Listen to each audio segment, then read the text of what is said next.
जय हिंद। स्वागत है आप सभी का एक और स्पेशल क्लास में। अगर आप भी तैयारी कर रहे हैं सीटेट की तो यह पूरी क्लास जरूर देखिएगा। आपसे विनम्र निवेदन कर रहे हैं क्योंकि यहाँ से सीधे प्रश्न आपके पेपर में देखने को मिलेंगे। तो चलिए, सीडीपी का एक और ब्रह्मास्त्र क्लास आपके सामने उपस्थित हो चुका है।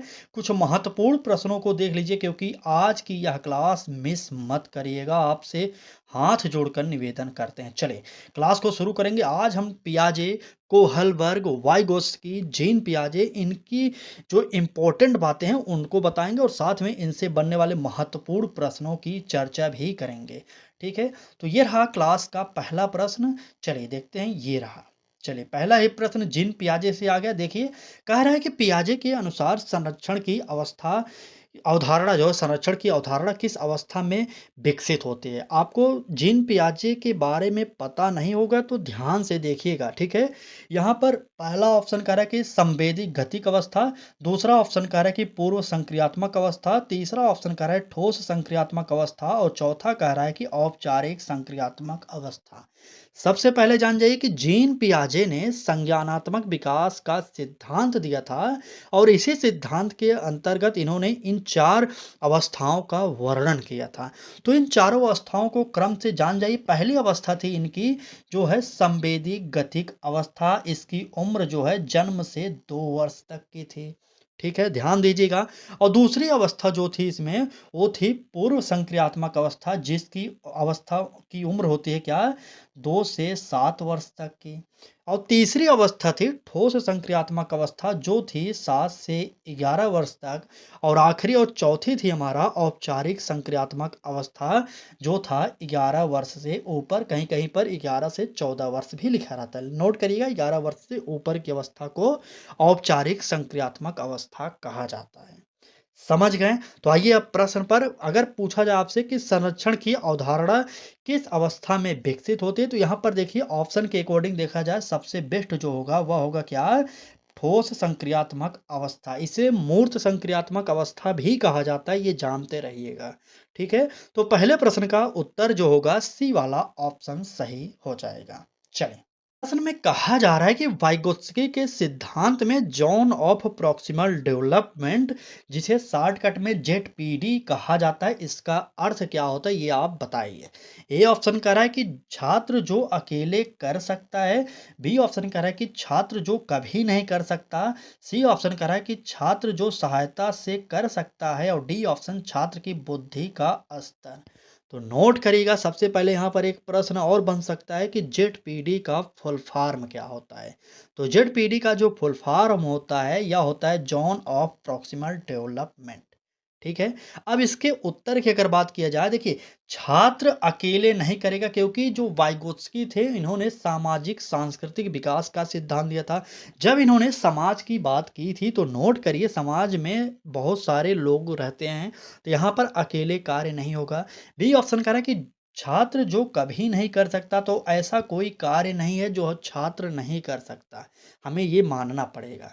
और सी ऑप्शन कह रहा है कि छात्र जो सहायता से कर सकता है। तो बिल्कुल सही, हमारा उत्तर जो होगा सी वाला ऑप्शन यहाँ पर सही हो जाएगा। ठीक है, ये तो सब जानते होंगे बहुबुद्धि सिद्धांत किस मनोवैज्ञानिक ने दिया था। चलिए बताइए, ये सब जानते हैं। पियाजे, गार्डनर, स्किनर, कोहल वर्ग। अगर बात करें कोहल वर्ग की तो इन्होंने नैतिक विकास का सिद्धांत दिया था, पता है ना। चले, और बात करें गार्डनर की तो इन्होंने बहुबुद्धि सिद्धांत का जनक दिया था, जनक है। ठीक है, बहुबुद्धि सिद्धांत के जनक है, इन्होंने सिद्धांत दिया था। और पियाजे, अभी मैंने जस्ट बताया कि संज्ञानात्मक विकास का सिद्धांत देने वाले जो मनोवैज्ञानिक थे वो थे हमारे पियाजे साहब। अब आपको कमेंट बॉक्स में देखिए, इस प्रश्न का उत्तर तो हमने गार्डनर बता दिया है। ठीक है, लेकिन आपको कमेंट बॉक्स में बताना है कि स्किनर ने कौन सा सिद्धांत दिया था और स्किनर का प्रयोग किस जानवर पर था। ठीक है, ये प्रश्न आप बताइएगा। चले, नेक्स्ट देखिए क्या कह रहा है। कह रहा है कि निम्न में से कौन सा कथन रचनावादी कक्षा को दर्शाता है। बात रचनावादी कक्षा की जा रही, ध्यान दीजिएगा। ऑप्शन ए कह रहा है शिक्षक व्याख्यान देता है, बी ऑप्शन कह रहा है कि पाठ्यपुस्तक ही ज्ञान का स्रोत है, सी ऑप्शन कह रहा है कि छात्र अपने अनुभव से ज्ञान का निर्माण करता है और डी ऑप्शन रटने पर बल दिया जाता है। तो सबसे पहले डी ऑप्शन को काटिए क्योंकि रटना किसी भी प्रकार से सही नहीं हो सकता। ठीक है, चलिए अब बताइए। बिल्कुल, ए ऑप्शन जो लोग काट रहे हैं बिल्कुल सही कर रहे हैं, शिक्षक व्याख्यान देता है। अगर बात शिक्षक की जा रही है तो यहाँ पर भी ये नेगेटिव है, काट दीजिए। और बी ऑप्शन कह रहा है कि पाठ्य पुस्तक ही ज्ञान का स्रोत है। अगर बात पाठ्य पुस्तक की जाती तो ठीक था, लेकिन पाठ्य पुस्तक ही, ये शब्द लगते ही ये पूरा का पूरा वाक्य जो है नेगेटिव बन गया, इसलिए हमारा उत्तर जो होगा, छात्र अपने अनुभव से ज्ञान का निर्माण करता है। समझ गए? तो यहाँ पर तीसरा ऑप्शन सही हो रहा है। बिल्कुल, अगर क्लास अच्छी लग रही हो तो लाइक ज़रूर करिएगा। अगर आप भी हमारे साथ जुड़कर तैयारी करना चाह रहे हैं तो आज ही चैनल के साथ जुड़ जाइए, ठीक है? चलिए, अगर आप फेसबुक पर हैं तो यूट्यूब से जुड़िए, यूट्यूब वाले हैं तो फेसबुक पर ज़रूर जुड़िए, क्योंकि क्लासेज़ इम्पोर्टेंट सभी जगह हो रही हैं।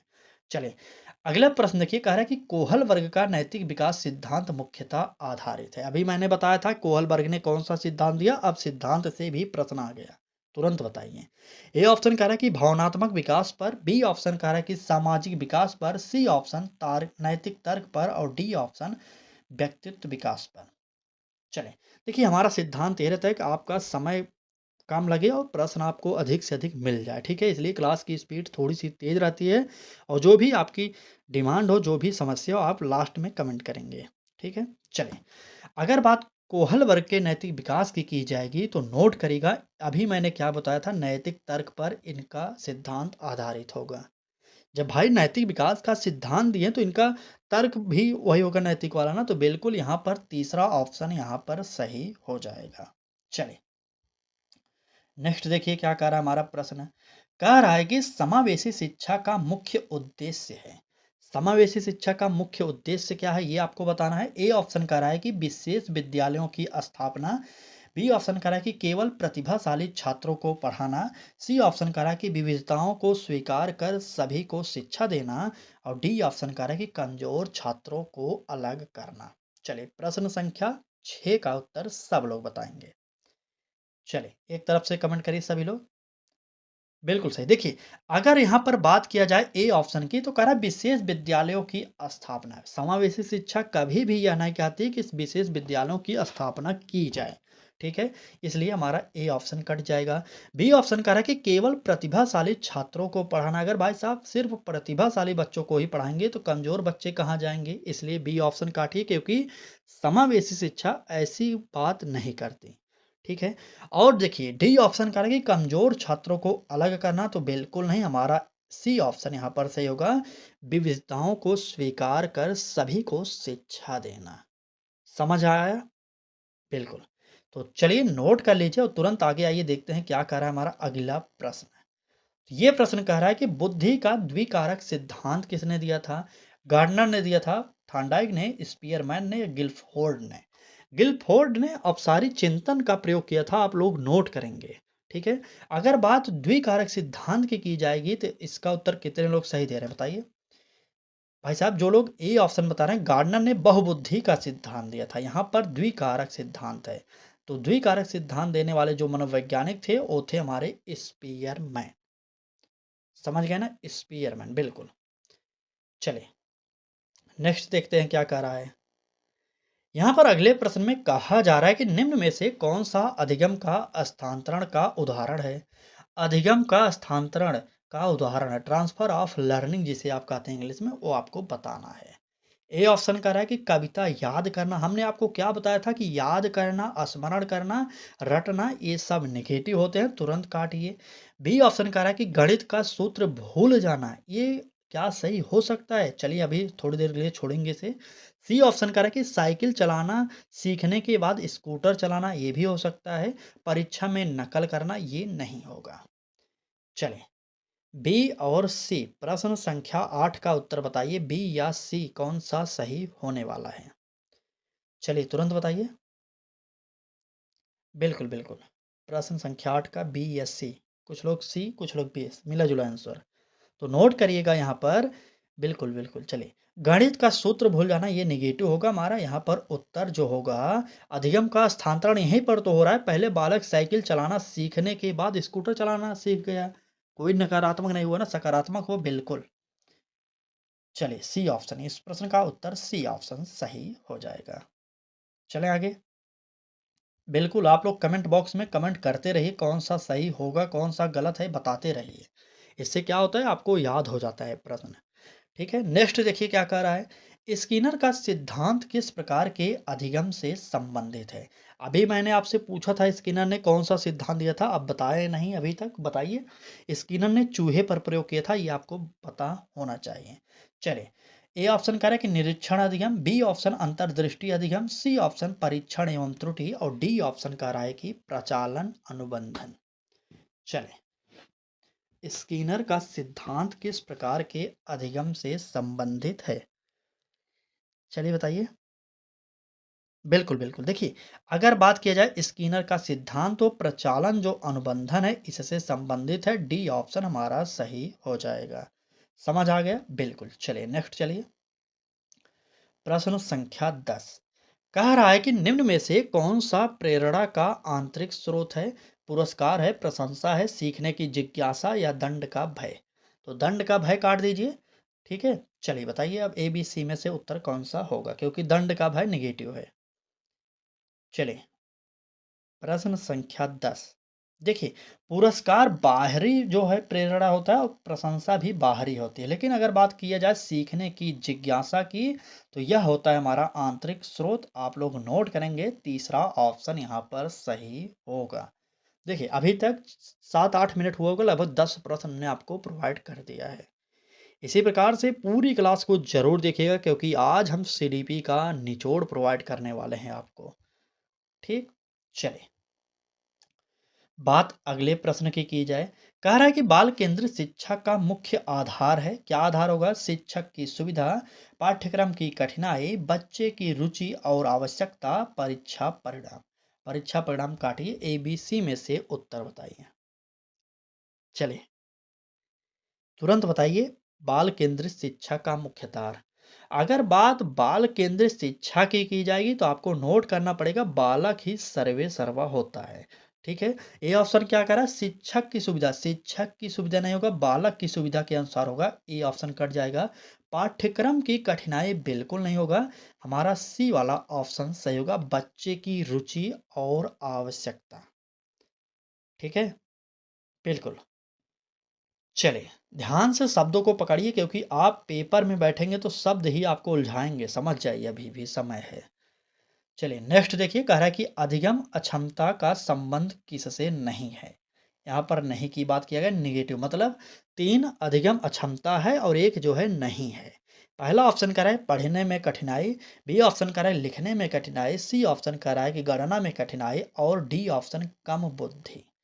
चलिए देखिए, अगर यहाँ पर पढ़ने संबंधित विकार पूछा जाए तो क्या होता है? क्या होता है? डिसकैलकुलिया होता है।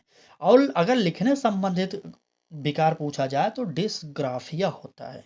अगर गणना संबंधित गणितीय विकार पूछा जाए तो डिसकैलकुलिया होता है।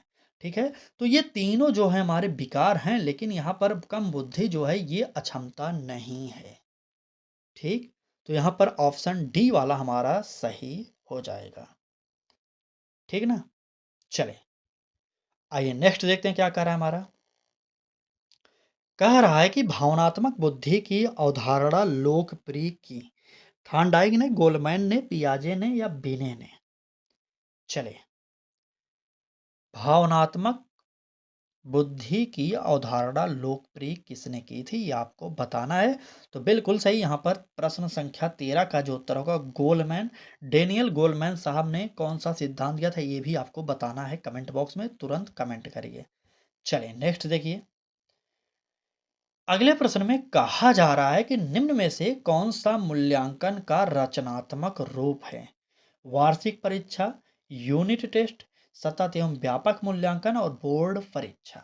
चलिए तुरंत बताइए प्रश्न संख्या 14 का उत्तर। चलिए बताइए। देखिए, अगर बात रचनात्मक रूप से की जाएगी तो वार्षिक परीक्षा नेगेटिव हो जाएगा, वो यूनिट टेस्ट नहीं होगा, बोर्ड परीक्षा नहीं होगा। सबसे बेस्ट जो मूल्यांकन होता है सतत और व्यापक होना चाहिए।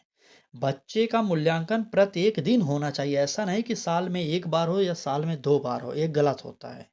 बच्चे का मूल्यांकन प्रत्येक दिन होना चाहिए कि उन्होंने कितना सीखा, कितना नहीं सीखा, क्या सीखे, क्या नहीं सीखे, जिसका आकलन हम करके अगले दिन उन्हें अच्छे तरीके से सिखा सकें फिर से।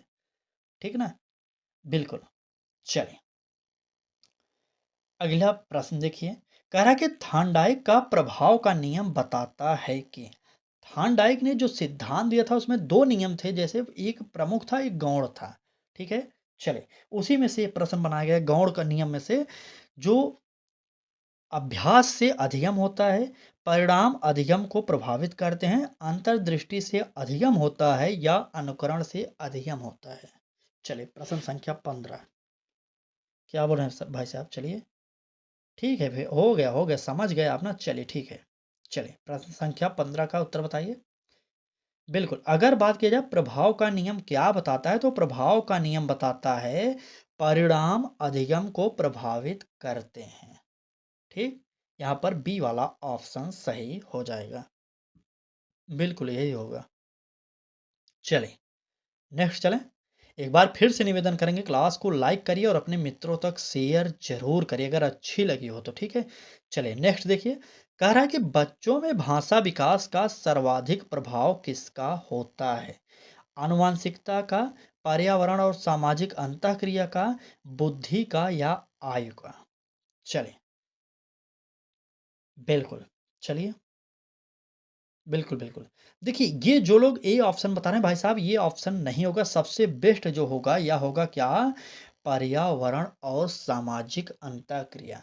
एक मनोवैज्ञानिक थे, वो थे, उनका नाम था वाटसन। उन्होंने कहा था कि आप मुझे छोटा बच्चा दे दो, आप उसे जो कहोगे, चोर, पुलिस, वकील, डॉक्टर, आईएएस, पीसी जो भी कहोगे वह हम बना देंगे। ये कथन किसका था? तो वाटसन साहब का था। उन्हीं से संबंधित ये प्रश्न भी है।